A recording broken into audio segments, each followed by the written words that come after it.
Committee का इजलास था जिसमें ऑलमोस्ट तमाम अकाइयों ने, तमाम कॉन्स्टिट्यूएंट ने हिस्सा लिया। आज की इस मीटिंग का मकसद, क्योंकि एम्प्लॉयज जो एक्ट की है, एम्प्लॉयज ने अपने वोट के थ्रू, हमारा फ़र्ज़ बनता है कि जो मुलाजमिन को मसाइल दरपेश हैं मुख्तलिफ महकमाजात में, उनको उजागर करना सरकार के सामने मीडिया के ज़रिए, और जो भी लेजिटिमेट तरीके हैं उन तरीक़ों से। तो आज हमारी यहाँ पे जो मीटिंग थी, इसमें जो मौजूदा वक्त में जम्मू कश्मीर के मुलाजमिन को मसाइल दरपेश हैं, जहाँ पे सरकार की कोताहियाँ हैं, जहाँ पे मुलाजमिन के मुश्किलात हैं, उन पर बातचीत करने के लिए हमने यहाँ आज मीटिंग का इनेकाद किया था।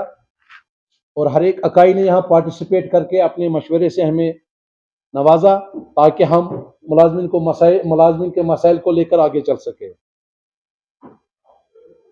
जब से सरकार ने सेंट्रल गवर्नमेंट ने इसको यूटी बनाया, जम्मू कश्मीर को, बहुत सारे कानून तब्दील हुए, रिपील हुए, नए लागू हुए, उसका सीधा सीधा असर बहुत सारे महकमों में पड़ा, और डायरेक्टली उसका जो ज्यादा असर था वो मुलाजमिन पे पड़ा। क्योंकि हमें याद है जब यूटी बना तो honourable prime minister of India जनाब नरेंद्र मोदी जी ने नेशनल हुकअप पे उसने प्रॉमिस किया था मुलाजमिन के साथ कि एब्रोगेशन के बाद जिन हुकूक से मुलाजिम यहां वंचित थे वो उनको बहाल किए जाएंगे, मुलाजमिन को वो हुकूक दिए जाएंगे जो एब्रोगेशन से पहले उनको हासिल नहीं थे। ये ऑन रिकॉर्ड है, ये हमारे प्रधानमंत्री जी ने हमसे वादा किया था।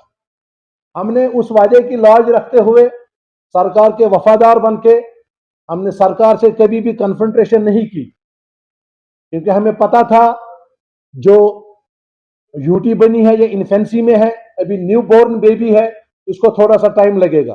लेकिन आज 4 साल 5 साल हो गए, हमें कोई तब्दीली तो दूर की बात है, हमारे मसाइल में मजीद इजाफा हो रहा है। मैं यहाँ पे चंद एक महकमों की आपके सामने मिसाल पेश करूंगा ताकि आप भी समझ सकें कि हम किन चीजों की बात कर रहे हैं। सरकार ने पावर डेवलपमेंट डिपार्टमेंट में फैसला लिया चेंजेस का, उन मुलाजमिन को डेपुटेशन पे लिया, वहां कॉरपोरेशन और पीपीपी मोड में जो भी उन्होंने किया, हमने कहा ठीक है, सरकार की पॉलिसी है, बेटरमेंट के लिए है, हमने कोई एतराज नहीं किया। लेकिन आज हालत यह है कि पीडीडी के मुलाजिम तनख्वाहों से महरूम है, सिस्टम ही रेल पे नहीं आ रहा है। पावर डेवलपमेंट डिपार्टमेंट जैसा चीज अपना रही है उसमें कहीं ना कहीं कोई खामी है, चाहे इंप्लीमेंटेशन में है चाहे किसी और जगह पे है, लेकिन उसका जो खिमियाजा है वो मुलाजिमिन को भुगतना पड़ रहा है। इसकी जिंदा मिसाल आपके पास पीडीडी मुलाजिम है जिनकी तनख्वाहें लगातार डिले हो रही है। इसी तरह से सरकारी मुलाजिम अपना पेट काट के, अपने खर्चों को कम करके हर महीना अपना प्रोविडेंट फंड जमा करता है ताकि मुसीबत के वक्त उसके काम आए। किसी की बेटी की शादी है, किसी के बच्चे की शादी है, किसी के बुजुर्ग वालिदैन के ऑपरेशन का मसला है, ऐसे ऐसे मसाइल लोगों को दरपेश है कि मैं यहां बोल के उनको शर्मिंदा नहीं करना चाहता। और वो जब जाते हैं कि हमें जीपी फंड चाहिए, हमें अपना पैसा चाहिए जो हमने अपना पेट काट के हर महीने जमा किया है अपने मुसीबत के वक्त के लिए, सरकार हाथ उठा के खड़ी हो जाती है। महीनों से सालों से केसेस पड़े हैं। अब अगर किसी की बेटी की शादी है, उसको कहा जाता है सरकार को अपने रवैये में चेंज करनी पड़ेगी।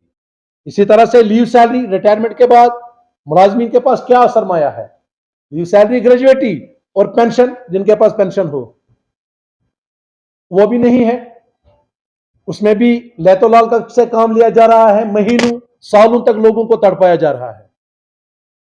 इसी तरह से हमारा एक इदारा है यहाँ पे वक्फ बोर्ड, 22 महीने से मुलाजमीन को पेंशन नहीं मिली है जो रिटायर हो गए। खुदारा आप मुझे बताइए, जिसने वक्फ बोर्ड में अपनी जिंदगी दे दी, उसके बाद में रिटायर हो गया और 20 महीने तक उसको पेंशन नहीं मिलेगी।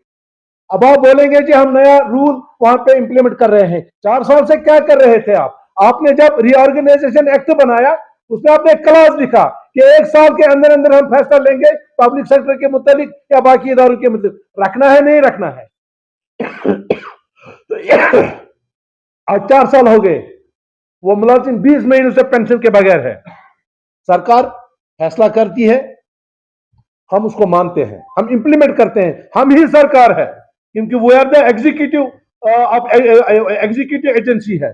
मुलाजिम ही ग्राउंड लेवल पे सरकार की पॉलिसीज को इंप्लीमेंट करता है। लेकिन मुलाजिमिन के साथ ही इस वक्त जो रवैया रखा है सरकार ने, वो हम चाहते हैं आप तक पहुंचे और सरकार तक पहुंचे, ऐवानों तक पहुंचे और अवाम तक पहुंचे। इसी तरह से सैलरी जो है एनएचएम के मुलाजिम, उनकी भी सैलरी डिले हो रही है।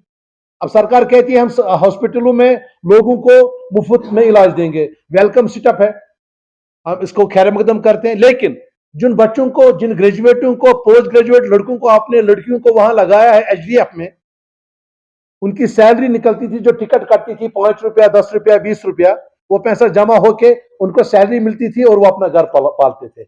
आज अगर आप फ्री दे रहे हैं, आप दे दीजिए, लेकिन पहले उनके लिए तो कोई रिहेबिलिटेशन का प्रोग्राम बनाइए। एचडीएफ के मुलाजमीन किसी जगह तो हो, तो वो भी हम सरकार से कहना चाहते हैं कि वो एचडीएफ के बारे में भी हमदर्दाना गौर करे। ये बच्चे पढ़े लिखे हैं, सालों से वहां पे काम कर रहे हैं। इसी तरह से सबसे बड़ा मसला, वो मैंने आखिर में इसलिए कहा क्योंकि ये सबके नजर में है जो यहाँ का टेम्परेरी मुलाजिम है, वो चाहे कंसोलिडेटेड है, चाहे डेली वेजर है, चाहे सीजनल है, चाहे लेबर है, कोई भी नाम आप दे दो, 60,000, 61,000, 70,000 लोग, उनके साथ उनकी फैमिलियां जुड़ी हुई है। सरकार क्यों उनके मुतालिक फैसला नहीं ले पा रही?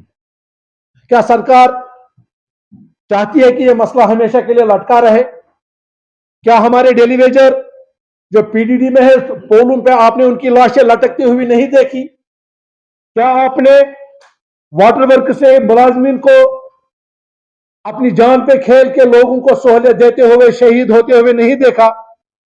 क्या हमने उनको जख्मी हालत में नहीं देखा? क्या इरिगेशन में जो सीजनल है या डेली वेजर है, उनकी कुर्बानियां कौम से छुपी हुई है क्या, सरकार से छुपी हुई है क्या?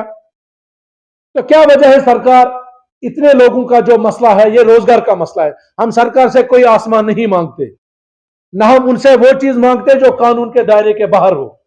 हमें कॉन्स्टिट्यूशन ऑफ इंडिया ने इख्तियार दिया है कि अपने हकूक की हिफाजत करो, अपने लेजिटिमेट राइट्स पे लड़ो, और हम लड़ने के लिए तैयार है with in the ambit of law. हम कानून से बाहर नहीं है, लेकिन हम सरकार से गुजारिश करते हैं कि कम से कम वो जो इंसानी मसले हैं, डेली वेजर का, सीजनल का, इनका मसला जो ये इंसानी मसला है, आप इनको कोई गेजेटेड ऑफिसर नहीं बना रहे हैं। ये रेगुलर होंगे तभी 4th क्लासी रहेंगे। आज के जमाने में 8,000 9,000 रुपए पे किसका गुजारा होगा?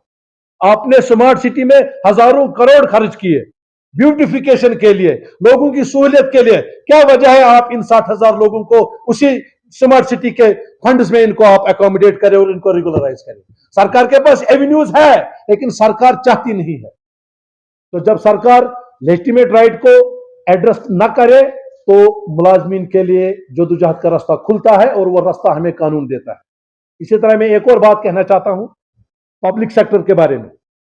सरकार ने रीऑर्गेनाइजेशन एक्ट 2019 में एक क्लॉज लिखा था, उन्होंने एक कमेटी बनाई थी और उसमें कहा था कि 1 साल के अंदर अंदर हम पब्लिक सेक्टर के बारे में फैसला करेंगे कि उनको रखना है या नहीं रखना है, रखना है या नहीं रखना है। आज 4 साल हो गए, उस कमेटी का रिपोर्ट ही नहीं कहीं है। आज आपने जेकेपीसीसी को मर्ज कर दिया, आपने जेके सीमेंट को खत्म कर दिया, उसको ताला लगाया आपने, जबकि वहां पे मैनेजमेंट का कसूर था, किसी मजदूर का कसूर नहीं था। आज आप 7th पे कमीशन 98% मुलाजिम को दे रहे हो, लेकिन जेकेएसआरटीसी जो 24 घंटे और 7 दिन सड़क पे होती है, कोई भी मसला हो, यात्रा हो, इलेक्शन हो, खुदा ना खास्ता कोई आसमानी आफत हो, जेकेएसआरटीसी का ड्राइवर कंडक्टर सड़क पे होता है। आज उनके पास 7th पे नहीं है। आज स्टेट फॉरेस्ट कॉर्पोरेशन के पास 7th पे नहीं है। मैं पूछना चाहता हूं सरकार से, अगर 100 में से 98 महकमे जात 7th पे ले रहे हैं, तो क्या वजह है कि जेकेएसआरटीसी या स्टेट फॉरेस्ट कॉर्पोरेशन इन हालात से ये है? इसी तरह से मैं आपकी तवज्जो एजुकेशन डिपार्टमेंट की तरफ ले जाना चाहता हूं। एजुकेशन डिपार्टमेंट किसी भी कौम का एक सबसे मोतबर, सबसे इलीट, सबसे अहम महकमा है, क्योंकि वहां से ही मुल्क के मुस्तकबिल पैदा होते हैं, वहीं से इंजीनियर, डॉक्टर और सारे निकलते हैं, वही नेशन को बिल्ड करते हैं। एजुकेशन डिपार्टमेंट में हमने जो ट्रांसफर ऑफ आरईटी है, उस मसले को हमने कहा कि आरईटी बनाए हैं आपने, ट्रांसपोर्ट पॉलिसी भी आप फ्रेम करें। इसी तरह से हमने उनको कहा था कि जो जुडिशियल डिस्ट्रीब्यूशन ह्यूमन रिसोर्स का मसला है, ताकि इंप्रूवमेंट हो जाए एजुकेशन में। ये चीजें तो ऐसी हैं जो हमें कहनी नहीं चाहिए थी, सरकार ने खुद करना था। अब आप मुझे बताइए, अगर सरकार एजुकेशन को इंप्रूवमेंट करने के लिए जो स्कीम बनाई है उसको इंप्लीमेंट ही ना करे, तो मजबूरन एक मजदूर को प्रेस के सामने बोलना पड़ता है कि एजुकेशन डिपार्टमेंट में ये खामियां है। अब एजुकेशन डिपार्टमेंट ने 10+2 लेक्चरर को भर्ती किया, क्या उनका हक प्रमोशन का नहीं है? जो पीएचडी करके आया उसने एग्जाम पास किया और उसके बाद में वो क्या नाम इसका महकमे में आ गया, क्या उसका हक नहीं है? क्या जो एजुकेशन डिपार्टमेंट में काम कर रहे हैं उनका रेगुलराइजेशन का हक नहीं है? मुझे बताइए कौन सा महकमा ऐसा है जहां पे कोई डिमांड नहीं है? तो आज ईजैक आपके वसातत से सरकार तक बात पहुंचाना चाहती है कि हमारे सब्र का जो पैमाना है वो लबरेज हो रहा है। हम आपसे गुजारिश करते हैं विद फोल्डेड हैंड्स कि आप मुलाजमीन के मसाइल को सुने, जो लेजिटिमेसी है उस लेजिटिमेसी को एड्रेस करें।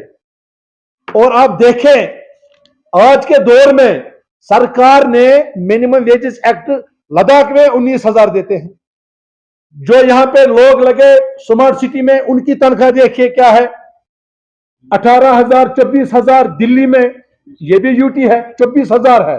और हमारे डेलीवेजर को इन्होंने बहुत बड़ी कमेटी बनाई, महीनों लगे, पता नहीं कितने 100 कागजों पर रिकमेंडेशन आई और बढ़ोतरी हुई 11 रुपए। आप अंदाजा कीजिए, आप सब लोग इसी सोसाइटी का हिस्सा है। अगर आप घर में इस वक्त किसी मजदूर को लाएंगे घर का काम करने के लिए या कोई लेबर का काम करने के लिए, आप अपने सीने पे हाथ रखें, क्या हम उनको 650 रुपए नहीं देते हैं दिन को? अगर हम उनको 650 रुपए देते हैं, यानी महीने के वो 21,000 होते हैं, तो सरकार किस कानून के तहत मेरे मुलाजिम को, मेरे डेलीवेजर को कहती है कि आप 9,000 पे काम करो? और उनकी उम्र हो गई है, 50 भी क्रॉस की है। तो हमारी गुजारिश होगी, एम्प्लॉय जॉइंट एक्शन कमेटी ने हमेशा सरकार के साथ मुलाजमीन के मसाइल उठाए हैं, कानून के दायरे में रहते हुए। हम कोई कन्फ्लिक्ट नहीं चाहते हैं, हम हड़ताली और जुलूसी सियासत से बाहर निकलना चाहते हैं, लेकिन हमें मजबूर किया जा रहा है। हम सरकार को कहते हैं जो लेजिटिमेट, देखिए सरकार ने अच्छे काम भी किए इस दौरान, चाहे उन्हें HRMS को इंट्रोड्यूस किया, हम चीफ सेक्रेटरी की उसमें सराहना करते हैं, एप्रिसिएशन देते हैं उनको हम, कि उन्होंने कुछ ऐसे इकदाम उठाए जिससे फिल्टर हो गया।